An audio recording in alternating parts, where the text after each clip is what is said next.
We live in a world bursting with information, yet devoid of application. We consume endless amounts of tweets, articles, documentaries, books, and even podcasts like this one, yet experience little, if any, measurable shift in our actions. Which brings us to today's application episode.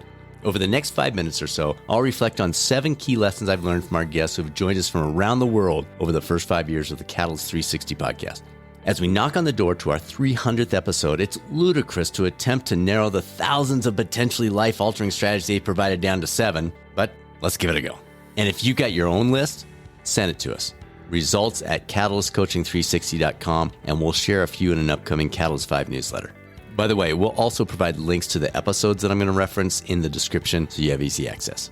So with that, I'm your host, Dr. Brad Cooper of Catalyst Coaching 360, and here are 7 aha moments our guests have provided over the years that have stuck. Number 1, don't move the goalposts.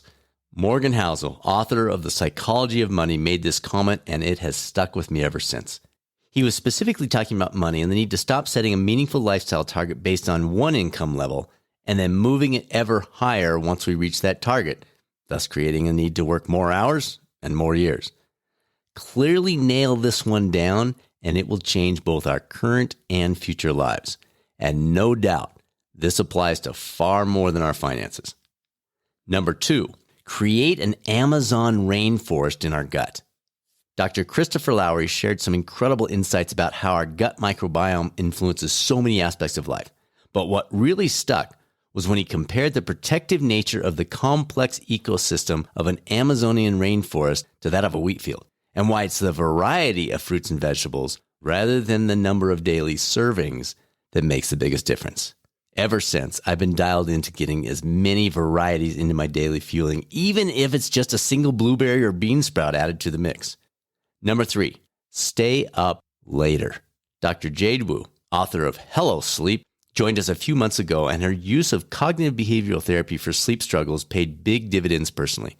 She shifted perspective from stressing about lost sleep to focusing on percentage of time in bed spent sleeping, with the goal, not perfection, but 85 to 95%.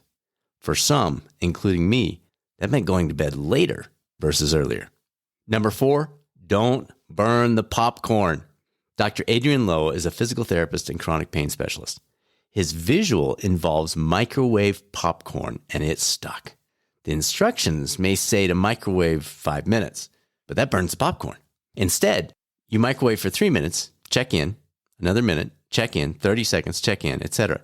The same application holds for increasing activity coming off an injury or with a chronic pain struggle. Add a little intensity, recover. Then separately add some distance, recover. Rinse and repeat, but don't burn the popcorn. Number 5, everyday creatine? That's right. Registered dietitian Wendy Earlbeck opened my eyes, and based on the number of downloads, thousands of you, to the importance and value of creatine, not just for weightlifters, but for all of us. 5 grams a day supports a healthy brain and body, regardless of our activity of choice. It's been a daily habit of mine ever since. Number 6, link new habits to old ones. 2 best-selling authors that joined us, Dr. Wendy Wood and Dr. BJ Fogg, both reminded us an easy way to form a new habit is to link it to something already firmly entrenched. For example, brushing my teeth is a given. So if I want to enhance my one-legged eyes closed balance, do it while brushing my teeth. It's a simple technique that can be utilized with almost any new habit and brings new life to old habits at the same time. It's an invaluable approach. Number 7, the final lesson wasn't limited to a single episode. Rather, it was something each of our guests demonstrated. Kindness. I know it's easy to focus on the division and anger seemingly all around us in this world, but almost without exception, our guests were personally very kind and incredibly gracious with their insights. They didn't know me. Frankly, when we started this podcast 5 years ago, there weren't many of you out there listening to us. And I'm certainly not a household name. At age 57, I still have speaking engagements where the audience members are disappointed that the Dr. Brad Cooper up on the stage isn't the actor Bradley Cooper that was in their favorite movie. The words from Tim McGraw's song, Humble and Kind, sums up nicely the approach our guest modeled for me, and I hope as our listeners, you caught a glimpse of it as well.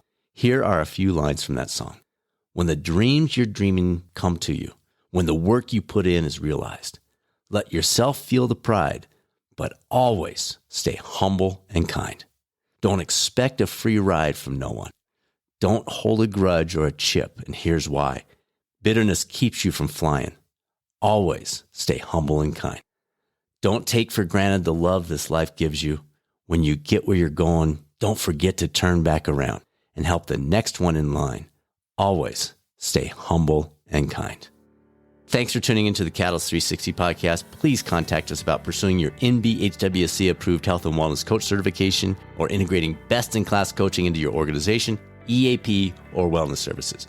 Email results@catalystcoaching360.com. And now it's time to be that catalyst. Make it a great rest of your week, and thanks for being a part of the Catalyst community.